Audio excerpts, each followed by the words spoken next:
La donació que el professor de la Universitat Complutense de Madrid, Lluís d'Usera Mata, va fer a la biblioteca de la Universitat d'Alacant conté, a més de llibres, una col·lecció de màscares i peces de ceràmica de cultures hispanoamericanes.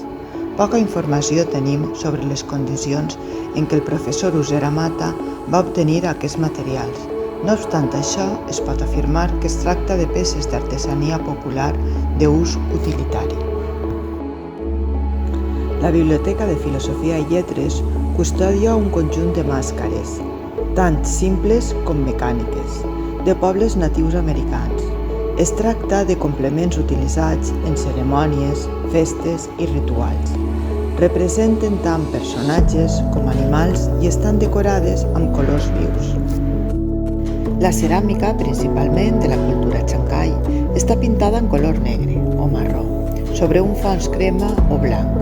La decoració és geomètrica o amb formes antropomorfes. La textura és arenosa i porosa. Hi ha cànters amb forma ovoide, atuells, bols i fragments de ceràmica. La col·lecció d'estatuetes d'argila cuita és variada. Conté algunes peces tosques, però també d'altres delicadament elaborades. Es tracta de petites peces o fragments amb formes antropomorfes utilitzats amb finalitats diverses.